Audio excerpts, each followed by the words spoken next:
إياك نعبد وإياك نستعين اهدنا الصراط المستقيم صراط الذين أنعمت عليهم غير المغضوب عليهم ولا الضالين آمين. Amin, amin ya rabbal alamin. Alhamdulillah. Mudah-mudahan kuliah kita dipayungi oleh para malaikat bersama kita dan kita mendapat keberkatan insya-Allah.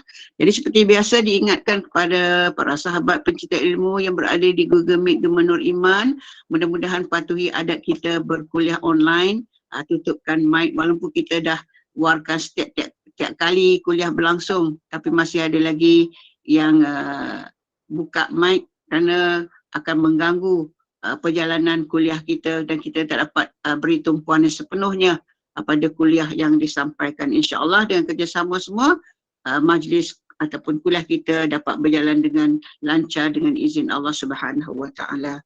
Jadi tanpa melengahkan masa, majlis seterusnya mempersilakan Al-Fadil Ustaz Muhammad Nazri Haji Mustaqim untuk menyampaikan Tadabbur surah Al-Kafirun. Dengan segala sukacita, majlis serahkan kuliah kepada Al-Fadil Ustaz. Dipersilakan. A'udzubillahi minasyaitonirrajim. Bismillahirrahmanirrahim. Assalamualaikum warahmatullahi wabarakatuh. Sebelum kita masuk suratul Kafirun, saya nak sentuh sedikit ayat terakhir suratul Kautsar. Inna syani'aka huwal abtar. Inna syani'aka huwal abtar. Tuan-puan, syani' maksudnya musuh. Syani' maksudnya musuh. Dan perkataan musuh dekat sini ni sangat umum. Sangat umum. Allah tidak hanya tuju kepada kafir Quraisy. Dan perkataan musuh tu, kenapa Allah tidak spesifik innal Quraisy ataupun innal Lahab. Kan Abu Lahab yang buat semua tu. Kenapa Allah beri umum? Sebab perkataan musuh, syani, musuh, dia ada perkataan lain dalam bahasa Arab yang bermaksud musuh juga. Dia hampir sama dengan perkataan aduwun. Aduwun juga bermaksud musuh. Tapi kenapa digunakan kalimah syani dalam ayat ini? So dalam bahasa Arab ada 3 kalimah yang melambangkan permusuhan. Perkataan pertama syana'a. Perkataan kedua bu'dun ataupun bughdun.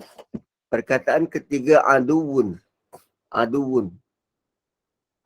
Dan aduwun yang banyak digunakan dalam Quran, terutamanya bila Allah gambarkan permusuhan yang abadi antara syaitan dan manusia.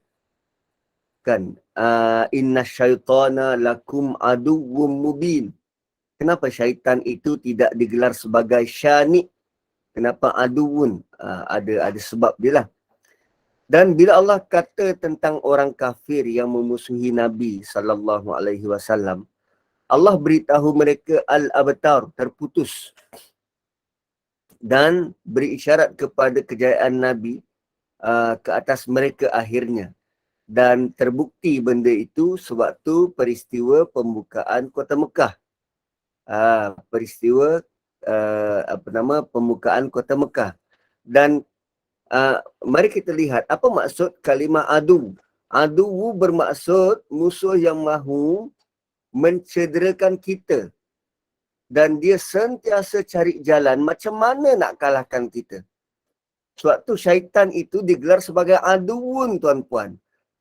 Syaitan ini dia takkan biarkan kita. Tuan-puan, bayangkan. Kalaulah saya bermusuhan dengan siapa? Adik-beradik saya, ipar-duai saya. Kita bermusuhan dengan adik-beradik, dengan ipar-duai. Permusuhan itu akan reda kalau kita minta maaf. Kalau kita buat baik. Kalau kita sering kunjungi dia. Lama kelamaan permusuhan yang tadi tu dia sangat memusuhi kita. Lama kelamaan dia akan reda. Tapi bila Allah kata inna syaitana lakum aduwwum mubin, apa pun yang kita buat, kita ikut dia atau kita tak ikut dia, dia memang nak cederakan kita dan sentiasa cari jalan nak kalahkan kita. Itu aduwun. Dan kalau bughdun ba ghain dad, bughdun itu lebih kuat daripada aduun. Lebih tinggi kebencian terhadap kita. Musuh yang sangat membenci kita. Dan menariknya Allah tak guna syaitan itu aduun. Tapi kali ini syanik. Syanik pula ialah orang yang ada sifat bughdun dan ada sifat aduun. Bezanya ialah mereka simpan dan sorok keseluruhan perasaan marah dan benci terhadap kita. Depan kita bukan main baik, belakang kita, itu dia sorok perasaan marah dan benci pada kita. Bermuka-muka, itu syanik. Dan oleh itu, mereka adalah musuh yang paling teruk. Bayangkan Abu Lahab sanggup meraihkan kematian anak Nabi SAW yang tak pernah dilakukan oleh aduun atau bughdun. Sebab itulah mereka ini akan terputus. Al-abtar akan terputus. Dan apa maksud al-abtar itu? Maka Ibn Taymiyah mengatakan mereka itu terputus dari segala bentuk kebaikan. Dan apa maksud segala bentuk kebaikan? Mereka terputus dapat keberkatan harta. Mereka terputus daripada keberkahan keluarga. Mereka terputus daripada nikmat kehidupan di dunia dan di akhirat. Mereka terputus kalau mereka ada apa-apa yang boleh dikatakan perkara baik, mereka takkan dapat menikmati menggunakan kebaikan itu. Hati mereka terputus dari sebarang bentuk kebaikan. Maksudnya, mereka tidak akan beriman sampai bila-bila. Ini adalah kerana Allah yang telah meletakkan mereka sebagai musuh. Oleh itu, mereka tidak akan dapat mengenal Allah dan tidak akan mencintai Nabi SAW sampai bila-bila.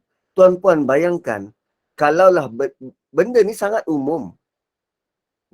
Ayat ini sangat umum. Ayat ini asalnya ditujukan kepada Nabi dan musuhnya itu kafir Quraisy. Dan ayat ini juga boleh dipakai kepada mana-mana orang beriman yang mencintai Quran, yang rapat dengan Allah, dan kita pula menyakiti orang beriman itu. Dan bayangkan kalau ayat itu kena pada kita dan akhirnya hati kita makin jauh dari Allah dan langsung tidak mencintai Nabi SAW. Kita yang diputuskan. Dan seterusnya, apa maksud putus ni? Kalau mereka ada kebaikan dalam diri mereka, itu tidak akan bermanfaat untuk memenuhi kehendak Allah. Dan mereka tak akan dapat sebarang pertolongan, sokongan, dan mereka akan terpisah dari siapa yang rapat dengan mereka. Dan akhirnya, mereka tidak akan dapat merasai kenikmatan dalam apa jua perkara. Dahsyat tuan-puan. Dahsyat. Dan apa yang ada pada mereka akan hilang sedikit demi sedikit. Sedangkan apa yang ada pada Nabi, pada orang beriman, akan bertambah kebaikannya, bertambah dan bertambah.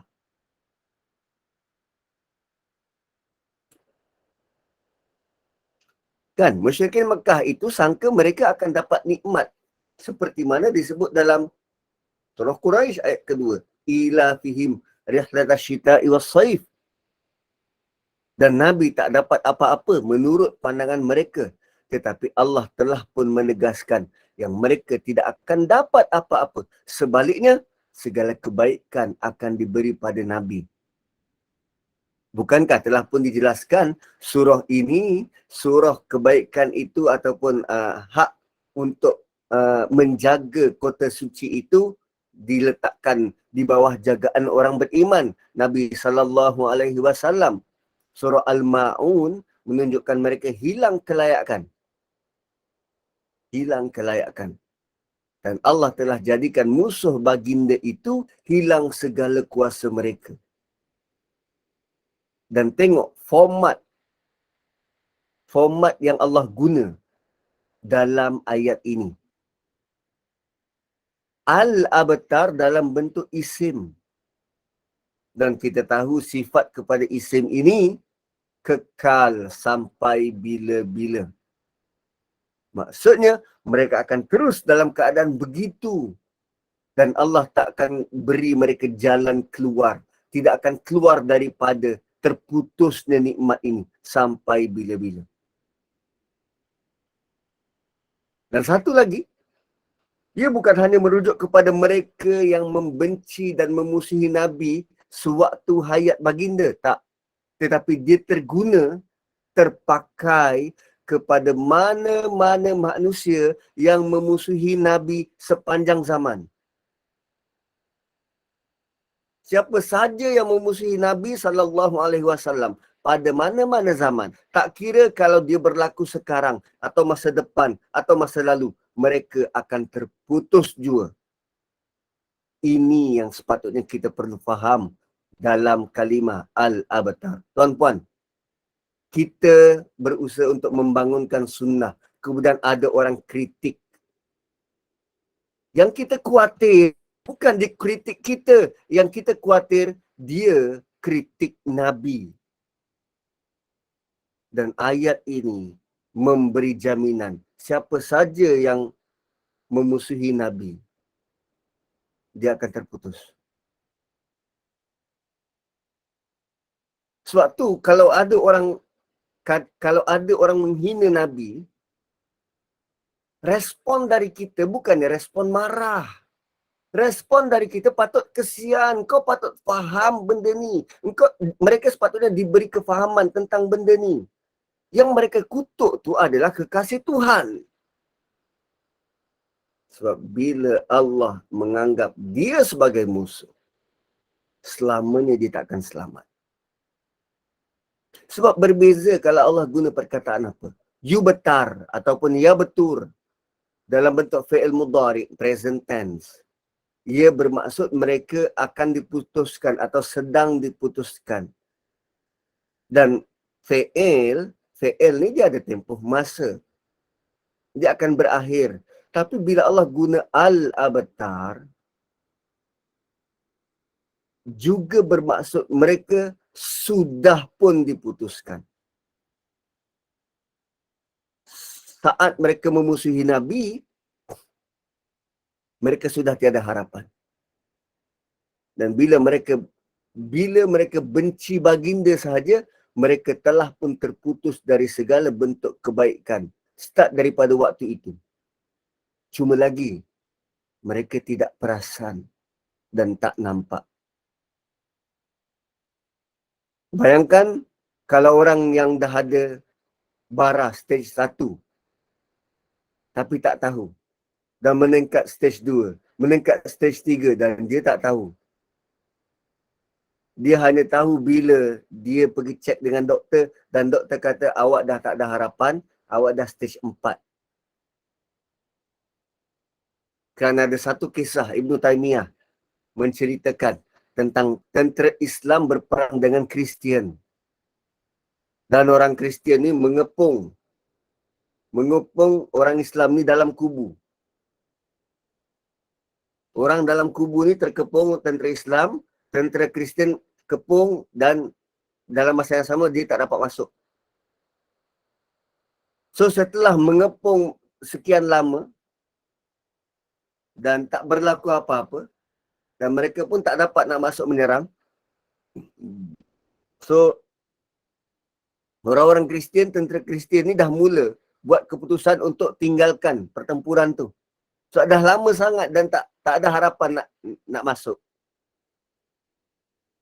Sedang mereka nak tinggalkan ni, tiba-tiba golongan Kristian tu mula buat provokasi. Buat provokasi menghina Rasulullah sallallahu alaihi wasallam. Bila orang Kristian sudah mula hina Nabi pada waktu itu, tentera Islam tahu tidak lama lagi golongan Kristian akan jatuh kerana mereka mula hina Nabi. Dan Allah akan beri balasan terus pada mereka. Jadi orang Islam pada waktu itu lihat penghinaan golongan musyrik itu sebagai berita gembira. Kerana itu menandakan kejayaan mereka tidak lama lagi. Nampak tak? Sepatutnya kita rasa sedih. Kenapa dia buat benda tu? Dan sepatutnya kitalah jadi duta untuk memahamkan siapa Nabi. Dan bila Allah kata musuh sahaja dalam surah ini, maka kita akan belajar siapa musuh itu. Dan musuh itu ada dalam surah Al-Kafirun. Surah yang kita nak belajar pagi ini. So, suratul Kafirun, surah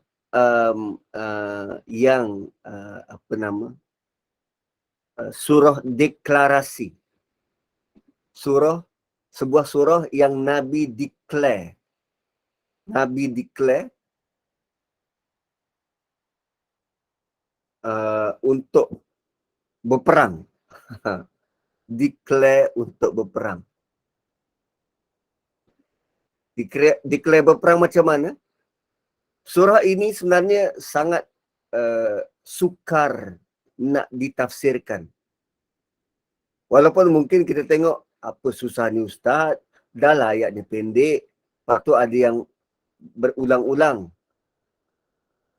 Yang susahnya ialah pengajaran yang kita nak ekstrak. Dia nampak mudah tapi tak mudah. Dia nampak mudah tapi tak mudah. Terutamanya orang-orang zaman sekarang, sebenarnya sepanjang zaman pun, bila dia punya dia punya lidah ringan untuk bercakap. So terkadang bila dia tak faham kehendak surah ini, maka dia mudah untuk menyatakan lakum dinukum waliyadin. Lakum dinukum waliyadin. Engkau agama engkau, aku agama aku. Malah disebut pula dengan sesama orang Islam. Lakum dinukum waliyadin. Ikut engkau lah nak buat agama engkau macam mana, aku buat agama aku. So bila tak faham, maka keluarlah kata-kata macam itu.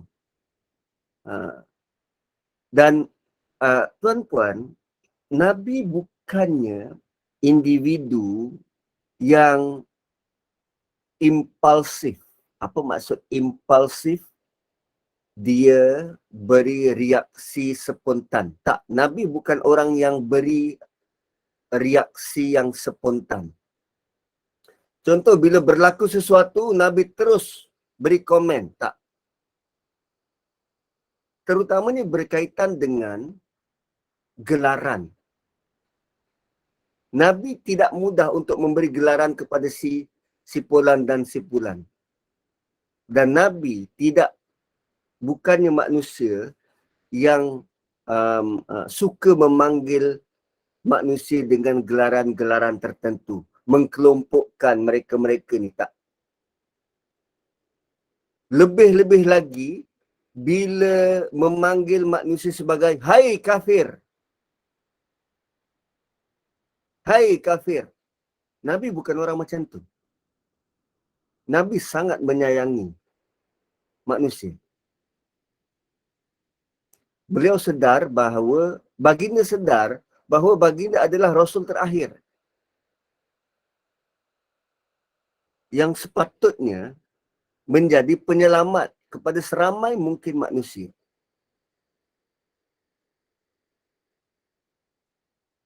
Dan hati baginda, kita baca catatan sejarah kehidupan baginda. Mayat seorang Yahudi lalu depan baginda berdiri. Pertamanya orang melihat beri penghormatan. Tapi yang keduanya, baginda rasa baginda sudah terlepas satu peluang untuk membebaskan dia daripada neraka. sedih, pilu. Dalam surah Kahfi, Allah mengingatkan Nabi, memujuk Nabi, fala'allaka bakhi'un nafsak. Jangan sampai engkau membahayakan dirimu kerana kemurungan. Bakhi'un nafsak. Ala atharihim, atas sebab jejak-jejak kesan perbuatan mereka yang syirik pada Tuhan. Tuan-tuan, kita punya iman ini ada trace, ada jejak-jejak. Kepercayaan kita ni meninggalkan kesan dan jejak tahu. Atharihim.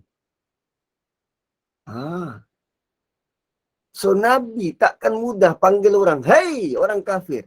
Buktinya apa? Ayat pertama ni Allah mulakan dengan kul. Allah yang perintahkan Nabi, sebut begini wahai Muhammad. Selagi Allah tak perintahkan, Nabi takkan panggil, "Hei kafir." Tak. Yang ringan mulut sebut siapa? Kita.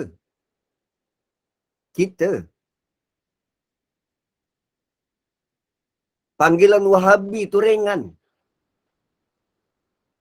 Maka ada istilah, sampai ada istilah sebut takfiri. Bila dia beribadah, berlawan dengan cara kita beribadah dan skop ruang lingkup yang kita lihat hanya itu, maka ini kufur. Na'udzubillah. Janganlah lidah kita ringan nak sebut. Sebab Nabi tak sebut begitu. Kecuali bila Allah suruh. Kul. Itu arahan dari Allah. Sebut. Sekarang ada tak Allah suruh pada kita? Tak ada. Tak ada. Ni surah yang agak sukar sebenarnya. Sukar. Tapi kita bacanya macam tak ada benda kan. Kita baca tu macam tak ada benda. Senang je Ustaz surah ni. Ni antara surah yang bila dibaca tak keluar-keluar, tak jumpa jalan keluar. La a'budu ma ta'budu wala ana a'budu ma abattum wala antum a'biduna ma a'budu wala ana a'budu ma abattum wala antum a'biduna ma a'budu. Tak jumpa jalan keluar. So surah ini adalah untuk tujuannya waktu penurunan tu untuk memutuskan hubungan dengan orang kafir Mekah. Ini tujuan surah ni. Putus hubungan dengan orang kafir Mekah. Mereka memang ada agama, tetapi agama yang salah. So Nabi dah tentu tak boleh ikut apa yang mereka nak. So Allah ajar Nabi dan kita bagaimana berurusan dengan mereka. Dia tak ada ruang kompromi. Allah ajar kita macam mana nak berurusan dengan orang-orang yang enggan. Mereka mesti ikut kita dan kita tak boleh ikut mereka. Dan kalau setelah dakwah mereka, setelah kita dakwah dan mereka masih tak mau ikut, maka tinggalkan mereka dengan apa yang mereka buat. Tak ada jalan tengah, tak ada okeylah saya boleh bertolak ansur dah. No. Tak ada kompromi. Itu yang Allah nak ajar. Sebab waktu dakwah baginda ni, baginda tidak terus dilayan dengan buruk. Well, manusia ni dia kan ada beberapa bentuk dan pendekatan. Ada yang keras terus tolak Nabi. Ada yang rasa tak, dia ni al-amin. Dia ni orang baik. Mesti ada berlaku sesuatu yang menyebabkan dia jadi macam tu. Maka ada gaya pujukan. Sebab tu, ada yang menawarkan, okeylah macam ni lah. Kalau engkau setuju wahai Muhammad sallallahu alaihi wasallam, kita sebut sallallahu alaihi wasallam, mereka tak. So kalau ada jalan tengah, tahun ini kami sembah Tuhanmu, tahun depan engkau sembah Tuhan kami pula. Kan jalan tengah, win-win situation. Tak, tak ada. Sedangkan realitinya pada waktu itu, Nabi dan hanya beberapa puluh orang berhadapan dengan orang kafir Quraisy ni. Nabi dan hanya beberapa orang lawan dengan ribuan kafir Quraisy. Dan Nabi kekal pada standard yang Allah tetapkan. Itu luar biasanya. Kemudian apa lagi?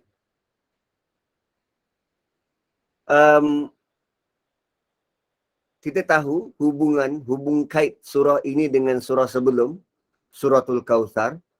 Orang-orang kafiran telah menghina Nabi. Dan Allah jawab dalam surah itu bahawa mereka sebenarnya yang terputus, yang akan binasa bukannya baginda. Dan perbuatan mereka itu amat buruk sekali. Dan sekarang dalam surah ini Allah bagi tahu kita yang mereka benci Nabi itu, mereka-mereka yang membenci Nabi itu adalah kafir yang sebenar.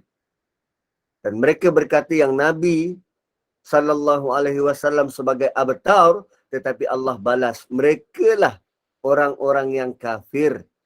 Dan beberapa perkara tentang panggilan ini yang kita perlu lihat. Apa implikasi panggilan kafir ni? Pertama, bila mereka panggil Nabi sebagai abtar, penghinaan mereka terhadap Nabi itu tak ada nilai.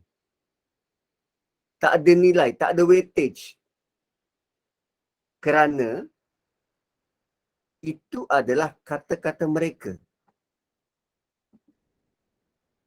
Contohnya macam ni, tuan-puan, kalau saya kata, sayalah sultan, sayalah raja. Ada kesan tak pada apa-apa? Tak ada, sebab itu hanya ustaz punya dakwaan je. Dia tak ada pemberat, tak ada weightage, tak ada sebarang nilai. Dan bila mereka kata bahawa ajaran baginda akan terputus kerana Nabi tak ada anak lelaki,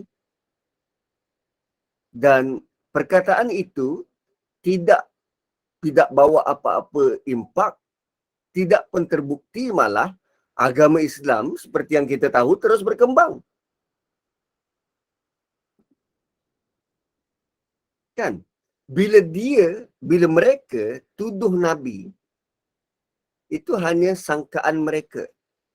Dan dia tidak bawa apa-apa impak. Bila saya dakwa saya ni seorang sultan, dia tak bawa apa-apa makna. Sebab pertama, saya bukan sultan. Dan yang kedua, orang tak percaya pun. Atau saya kata, saya seorang perempuan. Buktikan awak seorang perempuan. Dan saya tak boleh nak buktikan. Kata-kata saya itu tak bawa apa-apa makna. So, bila orang kafir kata Nabi abtar, perkataan itu tak bawa apa-apa makna. Berbeza jika Allah Subhanahu Wa Ta'ala yang menggelar mereka sebagai kafir. Ada beza tak? Ada. Kali ini Allah yang gelar mereka sebagai kafir. Itu beza besar. Bila Allah kata orang tu kafir, Allah kata orang tu kafir, siapa yang boleh selamatkan orang tu? Berat.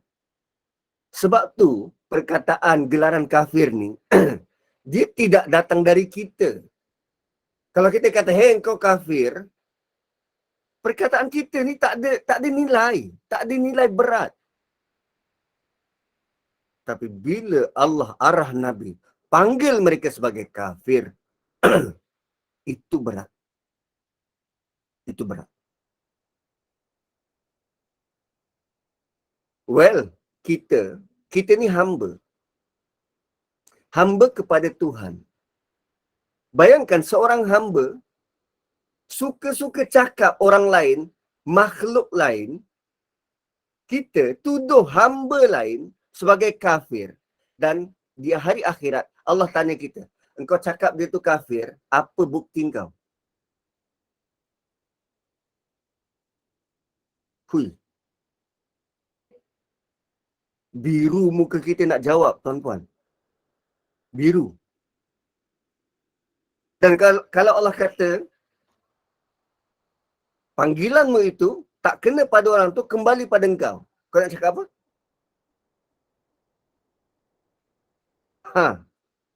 Sebab tu bentuk-bentuk gelaran ini, bentuk-bentuk panggilan. Kita memanggil, perkataan kita tak ada berat. Tetapi implikasi daripada panggilan itu yang berat.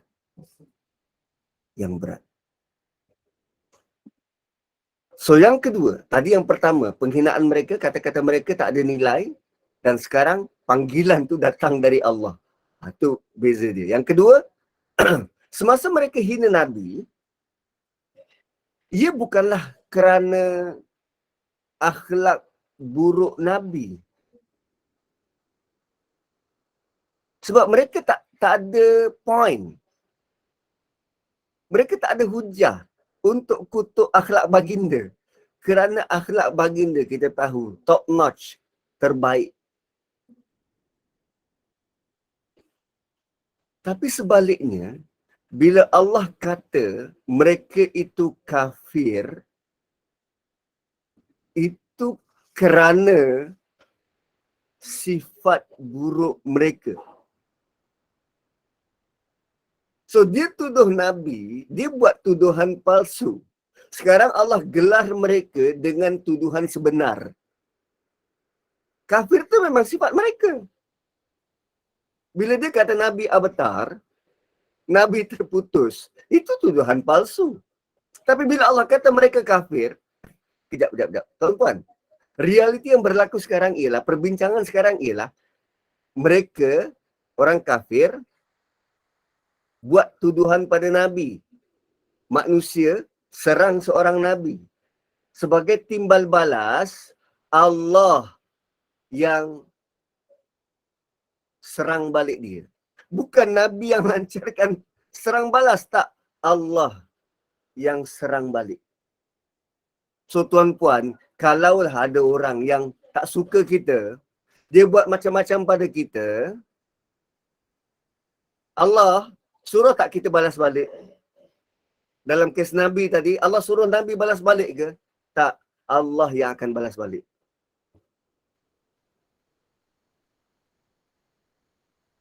Ustaz, adakah maksudnya kita tak boleh kata, ya Allah kurniakanlah hidayah kepada teman-temanku yang kafir?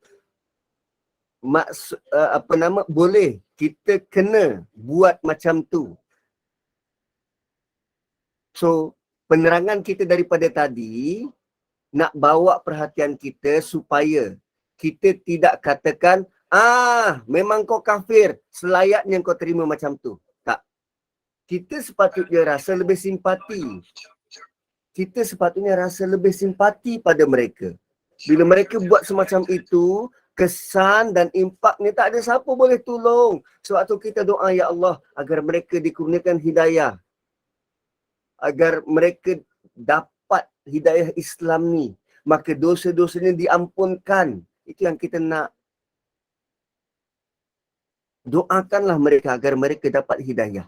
Berilah penjelasan sebaiknya.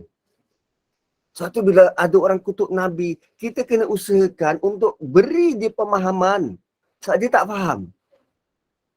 Dan malangnya bila tak faham dan dia dapat impak besar macam ni, susah tuan-puan, susah. Susah buat mereka. Dan kita pula, orang Islam ni penuh dengan inisiatif. Kita sepatutnya mengambil jalan inisiatif.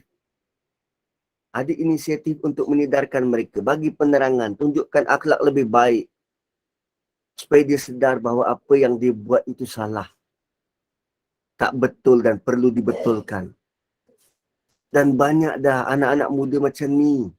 Bukan saja anak muda, orang tua pun macam tu. Zaman berzaman. Yang tidak sedar kepentingan ini semua. Bagi mereka agama ni bahan mainan. Menyusahkan. Tapi impak dia tuan-puan besar. Besar. Yang ketiga. Kita tengok dalam surah sebelum ini bagaimana mereka begitu memusuhi baginda. Sehingga Allah gelar mereka sebagai syani. Musuh yang paling teruk. Syani. Dan Allah beritahu perangai mereka dan apa yang ada dalam hati mereka. Itu kekufuran sebenar. Apa yang Nabi dah tawarkan pada mereka dan apa respon daripada mereka sehingga mereka melayakkan dipanggil syani. Layak dipanggil sebagai syani.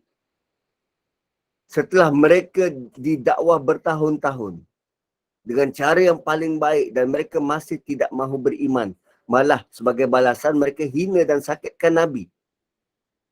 Maka surah sebelum mereka digelar sebagai syani, dalam surah ini mereka digelar sebagai kafir. Kafir. So itu yang ketiga. Maksud, persamaan maksud antara syani, permusuhan ketat dengan Nabi, dan dalam surah ini mereka digelar, dipanggil sebagai kafir. Kemudian,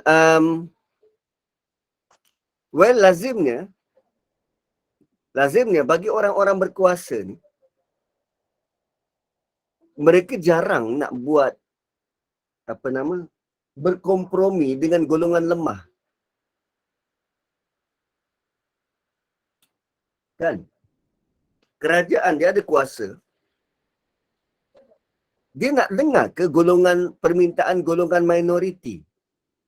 Jarang-jarang. Lebih-lebih lagi kalau tuntutan golongan minoriti itu tidak selari dengan agenda nasional. Tak selari dengan perlembagaan. Tak selari dengan kepercayaan dan kepentingan mereka. Tapi kali ini, pimpinan-pimpinan Quraisy yang berkuasa, bila mereka melihat kesungguhan Nabi, mereka tawarkan kompromi itu. Pun begitu, Allah kata tak. Tiada kompromi. Sama ada engkau lemah atau engkau berkuasa. Tak ada kompromi. Allah kata tak. Akidah, agama ini, dia bukan suatu yang boleh ditawar ganti, ditukar ganti. Takkan boleh tukar-tukar. Malah dalam masa yang sama juga mereka tawarkan bentuk kekayaan dan kedudukan pada Nabi. Syaratnya, baginda kena berhenti dakwah. Tuan-puan, dakwah Nabi ni, Nabi pergi bawa pedang ke? Pergi paksa orang? Tak. Nabi cakap je, pujuk. Dan itu memberi kesan besar. Meruntuhkan, menggoyangkan hati pimpinan-pimpinan Quraisy. Nabi ditawarkan kekayaan. Nabi tak pilih kekayaan, Nabi teruskan dakwah. Teruskan bercakap. Terus ajak. Kita pula sekarang, kita perlu duit untuk dakwah. Sepatutnya Nabi pilih duit. Bila dah kaya, dah tentu baginda boleh dakwah dengan lebih mudah. Kan? Nabi tak boleh macam tu. Malah Nabi bukan hanya ditawarkan dengan kekayaan, Nabi ditawarkan dengan jawatan. Kedudukan. Sepatutnya bila dah ada kuasa, memudahkan Nabi untuk sebarkan dakwah. Tapi kita beralasan sekarang, saya tak ada kuasa Ustaz. Siapakah saya? Bukan ada orang nak dengar pun. Oh, rupanya tanggapan kita salah. Dakwah perlu usaha. Kekayaan dan kedudukan yang itu nanti Allah beri kemudian. Di awal baginda mula daripada zero. Baginda tunjukkan akhlak yang baik, melalui siri penerangan yang baik, kata-kata yang baik, contoh nilai tauladan yang baik. So sebenarnya kita tak ada alasan untuk tidak mengajak orang, dakwah orang. Tak ada alasan. So Nabi pernah ditawarkan semacam itu. Dan baginda tak terima pun. Lain kan? Cara memahamkan tu lain. Dan mereka buat tawaran. Kenapa mereka buat tawaran macam tu? Sebab mereka tahu baginda takkan tinggalkan dakwah. Dan waktu itu bukan hanya Nabi yang buat. Sahabat yang lain juga satu kepala, satu cara berfikir. Satu perkara, Nabi dan para sahabat bawa satu cara Islam. Satu cara. Dan bila kafir Quraisy melihat benda ini, mereka memikirkan jalan penyelesaian yang mereka boleh ambil ialah mereka cuba untuk ambil hati. Cuba untuk ambil hati. Well, kalau keras lawan keras, dah tentu dua-dua akan patah. Tapi bila Nabi berkeras semacam itu, mereka cuba berlembut untuk ambil hati. Perkara ini Allah sebut dalam suratul Qalam ayat 9. Waddu law tudhinu fayudhinun. Kan dia kan ada polis jahat dan polis baik.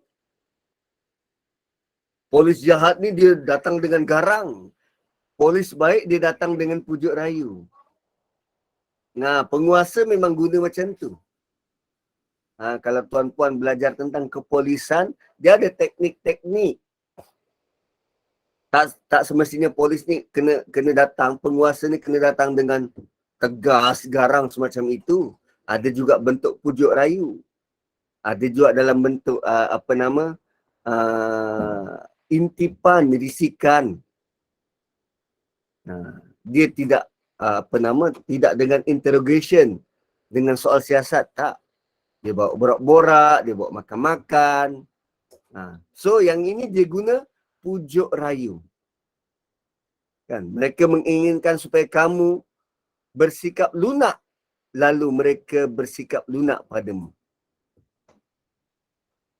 Kan? Bukankah manusia ni senang untuk dipujuk? Kau janganlah keras-keras sangat, kami tak keras pun pada engkau.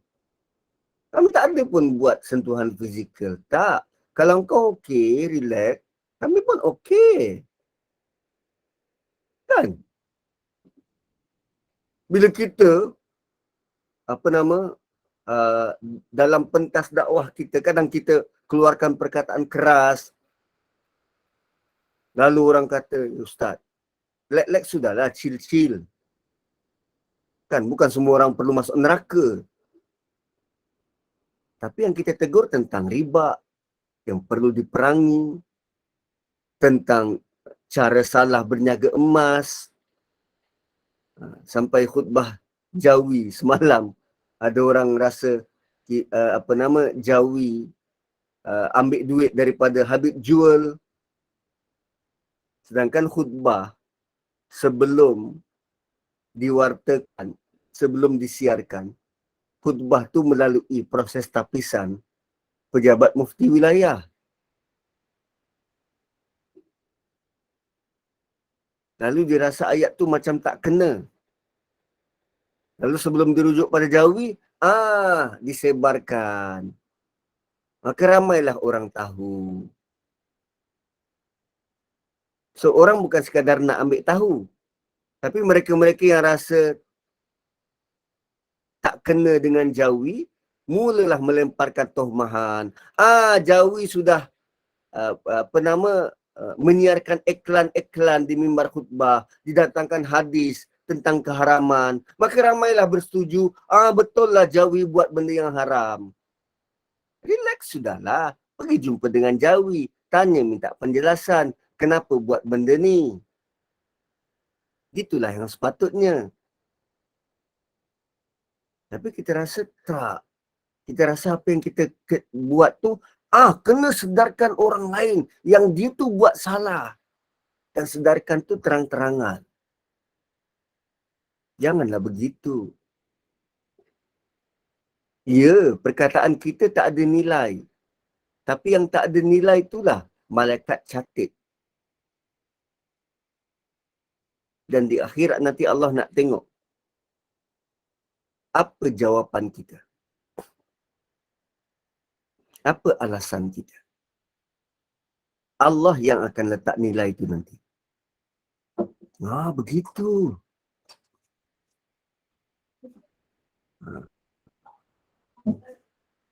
So, pujuk rayu semacam itu juga digunakan oleh siapa? Oleh syaitan.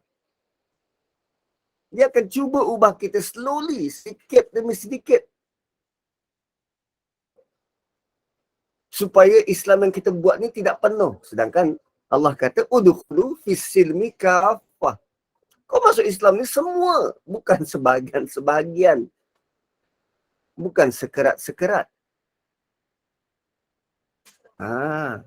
So, bila kita bersedia ataupun bila kita masuk ke dalam agama ini, kita kena berhati-hati agar tidak berkompromi dengan bisikan syaitan terutamanya. Sebab akhirnya syaitan akan jadikan kita tergelincir terus. Syaitan akan jadikan kita tergelincir terus. Sebab tu Allah Subhanahu Wa Taala tutup, nak kita tutup benda tu dari awal. Jangan ada kompromi. Benda tu nanti akan sedikit demi sedikit. Mula-mula kita rasa benda macam ni okey. Lepas tu ini pula okey sikit. Lepas tu dia ambil lagi certain part, certain portion. Lama kelamaan dia akan hancur. Bayangkan kalau empangan yang ada retak. Mula-mula retak kecil. Lalu diajukan kepada engineer. Bos, ni ada retak kecil ni. Tak apa, kecil saja mah. Yang lain kan besar lagi. Tapi daripada retak kecil itu, kerana beban yang ditanggung konsisten, ia lama kelamaan akan membesar. Dan akhirnya empangan itu pecah. So, Allah datangkan dalam bentuk prevention is better than cure. Kali ini, prevention is better than kufur. Dari awal lagi Allah sekat. Jangan. Sebab Allah tahu apa yang kita tak tahu. Yang hina Nabi tu bukan teman kita, Ustaz. Salah ke kalau kita kata biar dia rasa balasan azab dari Allah? Tu macam mana nak jawab tu? Ya, mungkin kita rasa perit dan sakit hati sebab dia hina Nabi kita. Dan mungkin kita rasa dia tu bukan kawan. Tapi tuan-puan, innamal mu'minuna ikhwatun. Sesungguhnya orang beriman itu bersaudara. Dia mungkin bukan teman, bukan kawan. Tapi kalau katalah dia non-Muslim dan kita berjaya bawa dia kepada Islam, dia sudah jadi saudara kita.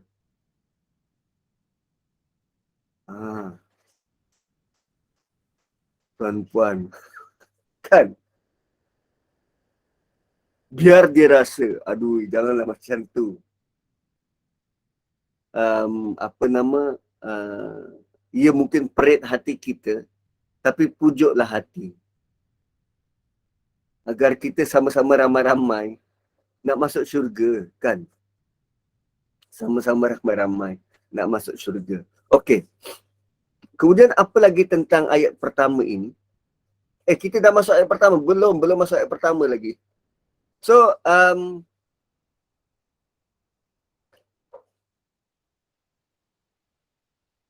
bila Allah arahkan Nabi semacam itu, dia ada impak besar. Sebab ini adalah deklarasi perang kepada orang-orang kafir ni. Dan yang suruh panggil ni siapa? Allah. Benda ni berat untuk Nabi buat, sukar untuk Nabi buat, sebab Nabi telah hidup dengan mereka lebih dari 40 tahun. Nabi dah hidup dengan mereka lebih 40 tahun. Kita tahu sifat Nabi, perangai Nabi, akhlak Nabi sangat baik dengan orang, sangat mesra dengan orang, ready untuk membantu bila-bila masa. Dan kalau kita berada di tempat Nabi, hati kita juga akan terguris.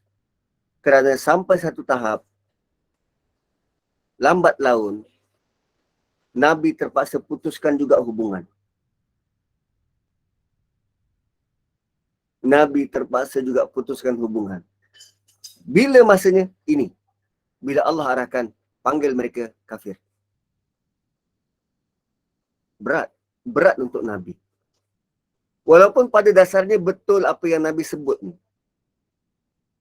Allah dah janjikan Nabi kejayaan dalam surah sebelum. Dan Nabi takkan kalah. Dan sebenarnya Nabi tak ada masalah nak panggil. Dan Nabi tak perlu takut pada reaksi mereka. Tapi kerana Nabi ni penyayang, maka Nabi perlu buat keputusan. No, Nabi ikut keputusan yang Allah buat untuk putuskan hubungan. Buat deklarasi peperangan. Dan ini sangat sukar. Sukar dan berat. So, qul ya ayyuhal kafirun. Katakanlah, sebut begini wahai Muhammad. Dan cara nak sebut pun Allah ajar. Cara nak sebut pun Allah ajar. Nabi suruh panggil mereka sebagai al-kafirun. Ada alif lam. Panggilan ini spesifik khusus untuk orang waktu itu. Bukan untuk semua orang Islam guna. Tak. Untuk orang waktu itu je. So tak payah panggil orang lain kafir. Banyak lagi panggilan-panggilan yang lain. Bro, John pun boleh. Jangan panggil orang kafir. Ini spesifik. Ada alif lam. Khusus untuk orang waktu itu je. Itu pun Allah suruh Nabi buat. Kalau Nabi saja nak buat, Nabi tak buat. So walaupun musyrikin Mekah itu sanggup untuk beri ruang. Kan penguasa sanggup beri ruang. Tapi Allah tutup ruang itu dan Allah tetap gelar mereka sebagai al-kafirun. Panggilan yang Allah guna itu sangat penting yang menunjukkan mereka tolak Quran adalah orang-orang al-kafirun. Dan Allah tak mau cakap terus dengan mereka. Allah guna Nabi untuk cakap dengan mereka. Allah tidak bercakap dengan mereka. Allah guna Nabi sebagai perantaraan. Sebut begini wahai Muhammad. Wahai orang kafir. Ini kerana Allah sangat murka kepada mereka. Mereka tidak layak ditegur secara langsung oleh Allah dalam Quran, dalam ayat ni. Dan Allah tak nak bercakap terus dengan mereka. Tetapi Allah suruh Nabi jadi perantara. Itu nilai. Itu nilai. So al-kafirun di sini jangan samakan dengan non-muslim kita ni. No, tak sama. Tak sama. Begitu tuan-puan. So jangan mudah lidah kita untuk panggil orang lain kafir. Sebab dia tidak sama. Kenapa tak sama? Pertama, orang waktu itu sedang berhadapan dengan sebaik-baik manusia. Non-Muslim sekarang berhadapan dengan kita. Cuba kita banding kita dengan Nabi. Jauh beza. Jauh beza. So, sebaik-baik Nabi itu orang tolak, wajar tak dipanggil sebagai kafir? Sangat wajar. Seburuk-buruk kita orang tolak, itu sebab kelemahan kita. Kita panggil non-Muslim je. Gitu kan. Kita panggil non-Muslim je.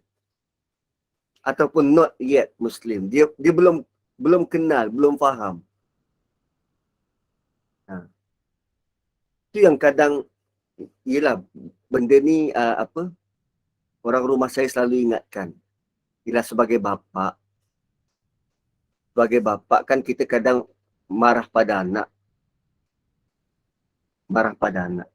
Dan kita kadang lupa anak kita tu kecil. 5 tahun, 6 tahun, 11 tahun kan, kecil. Tapi bila kita marah tu, kita marah sungguh-sungguh. So, orang rumah saya selalu nasihatkan, bang, dia tu tak tahu apa, bang. Yang kita nak marah sungguh-sungguh ni, kenapa? Dia bukan tahu apa-apa. Kita, orang yang lebih dulu makan garam, sehingga kencing manis, darah tinggi bagai, kita yang sepatutnya berfikiran matang untuk mematangkan mereka. So, kita yang tahu pasal agama ini, sepatutnya lebih matang, menjelaskan kepada orang yang tak tahu. Kan? Tapi kita yang... soalan. Benarkah kita tak boleh sebut RIP atas kematian non-Muslim? Ya, tak boleh sebut. Kita kata rest in peace. Berehat dengan aman. Betul ke dia berehat? Kita doakan dia agar berehat. Sedangkan terbukti dia non-Muslim.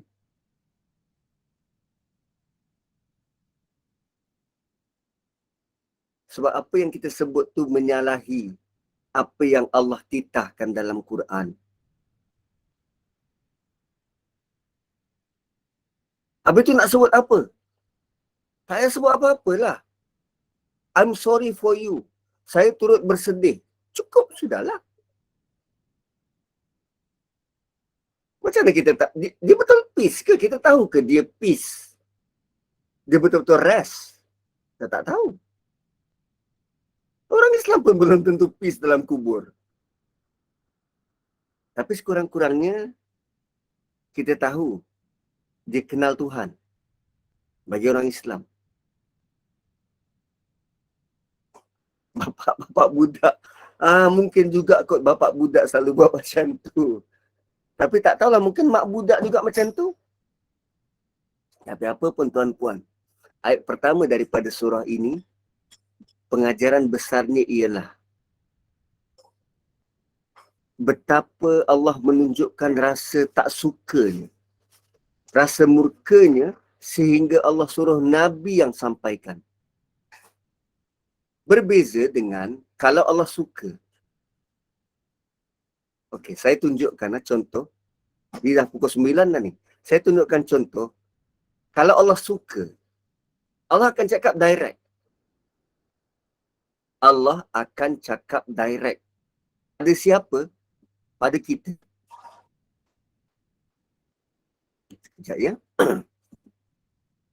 Dalam surah Tur. Ayat ni saya suka. Sangat suka.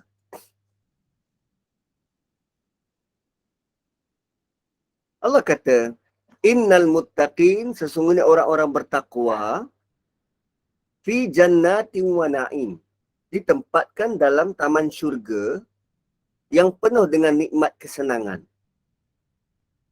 Orang bertakwa ditempatkan dalam surga yang penuh dengan nikmat.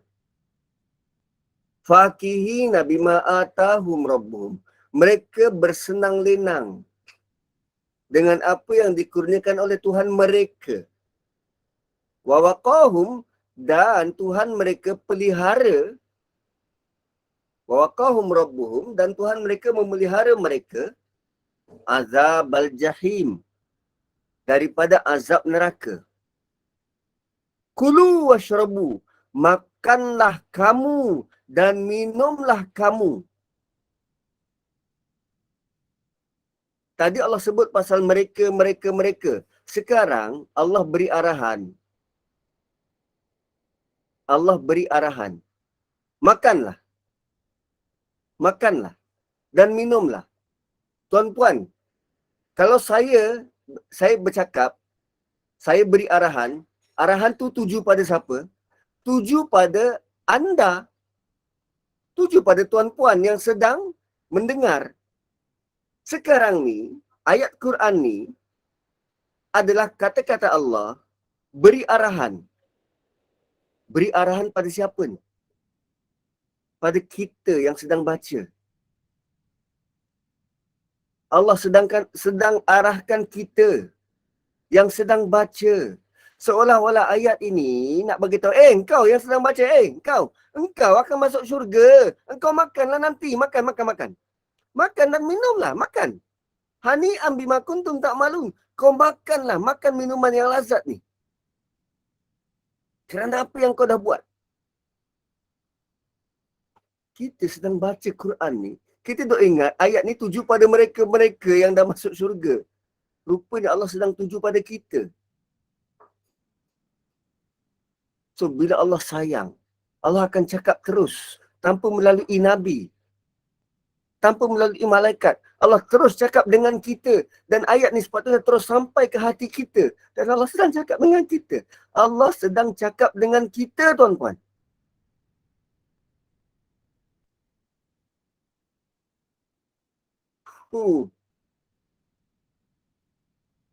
Itu kalau Allah suka. Dan suratul kafirun dimulakan dengan kemurkaan Allah. Allah tak suka. Dan Allah tak cakap langsung dengan orang tu. Wow. So, 9-5 minit. Minta maaf kerana terambil 5 minit. Saya jawab soalan terakhir. Ustaz, orang non-Muslim tu bila mati masuk kubur, terus masuk neraka ke? Atau tunggu sampai hari kiamat? Mereka akan tunggu sampai hari kiamat. Dihisab dengan adil di padang mahsyar. Mereka akan tunggu sampai kiamat. Gitu. Sebab semua yang mati akan singgah dulu di alam barzakh. Kena seksa kubur tak? Saya belum masuk kubur. Jadi saya tak tahu proses dalam kubur tu macam mana. Dan lazimnya bila orang-orang kafir ini dia menerima laknat. So laknat tu berpanjangan. Proses dalam kubur tu saya tak tahu. Dia diseksa ke tak diseksa ke. Tak dapat nak jawab. Tapi berdasarkan ayat-ayat Quran, dia ada habuan masing-masing. Ada hadis sebut pasal Suja'ul Aqra. Dan Suja'ul Aqra kepada mereka-mereka yang bersuci tapi tak bersuci. Bersuci tapi tak suci. Yang buang air tak suci. Dan tu termasuk orang-orang beriman. Orang-orang Islam. Apatah lagi kalau non-Muslim. So, ada kod. Cuma kita tak adalah. Ni mati, confirm. Tak. Itu terserah pada Allah Subhanahu Wa Taala. Barakallahu li wa lakum. Saya kembalikan kepada moderator. Ada nak buka soalan ke ataupun Ustaz nak tutup kuliah je?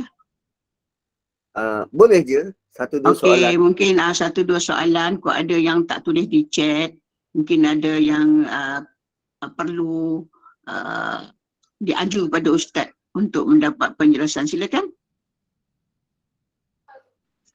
Ustaz, kalau orang kafir tu sangat baik, secara semula jadi kita senang nak sayang pada mereka. Kenapa tak boleh sayang pada mereka ya? Saya tak kata tak boleh sayang pada mereka. Tak, sebab maksud saya tadi masa Ustaz Imam Muda baca doa, dia kata lindungilah kami daripada menyayangi orang kafir. Jadi saya macam nak. Tu. Terima kasih. Boleh je sayang pada mereka. Cuma yang tak boleh ialah kita doakan mereka dapat rahmat. Tak. Kita doakan mereka agar dapat hidayah. Dua benda yang berbeza. Orang kafir ni, non-Muslim ni, dia ada dua keadaan. Kalau ulama' mereka membahagikan kafir harbi dan kafir zimmi. Kafir harbi adalah kafir yang menunjukkan benar-benar penentangan terhadap orang Islam. Memusuhi orang Islam. Kalau boleh dia nak bunuh orang Islam. Menunjukkan penentangan. Yang itu kafir yang perlu dijauhi. Kita minta lindung pada Allah daripada kejahatan mereka. Kafir zimmi yang baik. Yang elok. Yang jenis macam ni kita dekati. Dalam masa yang sama, beri penerangan tentang agama ni. Dan kita doakan agar dia dapat hidayah. Semacam itu. Cuma perkataan kafir, itu nanti siri yang kedua. Perkataan kafir ini, dia bukannya seperti yang kita mungkin faham benda lain tentang kafir ni. Pemahaman biasa kafir bagi kita ialah dia tolak kewujudan Allah. Dia tak percaya Allah. Tetapi ada pendapat lain tentang kafir ini. Mereka tidak terima Allah tu sebagai Tuhan. No, mereka terima Allah tu sebagai Tuhan. Tapi dalam masa yang lain, mereka sembah juga selain Tuhan, selain Allah. Kan? Iaitu musyrik. Okey, kejap. Kalau pemahaman yang biasa, kafir itu adalah mereka yang menolak kewujudan Allah. Dan musyrik itu adalah mereka yang terima Allah sebagai Tuhan, tetapi dalam masa yang sama, mereka sembah juga patung-patung tu. Dan selalunya kita panggil Quraisy itu sebagai musyrik. Tapi kali ini, Allah panggil mereka sebagai kafir. Allah panggil mereka sebagai kafir. Lalu kafir itu, apa bentuk kafir ni? Bila dah diberi penerangan dan dia tak nak terima. Bila diberi penerangan dan dia tak nak terima. So kawan kita yang baik tu, pernah tak kita beri penerangan? Pernah Ustaz, dia tak nak terima. Okey, penerangan yang macam mana kita bagi? Seperti gaya Nabi ke? Tak Ustaz, saya pun hancur juga. Maksudnya dia belumlah tu dapat penerangan yang sebetulnya. Dia hanya melihat Islam melalui perangai-perangai orang Islam. Kan beza? Beza. So dia sepatutnya diterangkan dengan cara yang betul tentang Islam. Setelah diterangkan dengan betul, dengan baik dan dia tetap tak nak terima, maka bagi mereka peluang. Ada di detail itu, contoh detailnya selepas daripada pembukaan kota suci Mekah, Nabi bagi orang-orang Quraisy 4 bulan. 4 bulan. Setelah diajak, nak masuk Islam tak? Tak nak. Okey, kami bagi engkau 4 bulan. Untuk tinggal bersama dengan orang Islam. Tengok akhlak orang Islam bagaimana. Kalau tetap juga tak nak, Allah suruh abaikan. Bukan suruh bunuh, bukan suruh paksa. Tak, Allah suruh abaikan. Biarlah mereka, ikut mereka nak ikut macam mana pun. Gitu.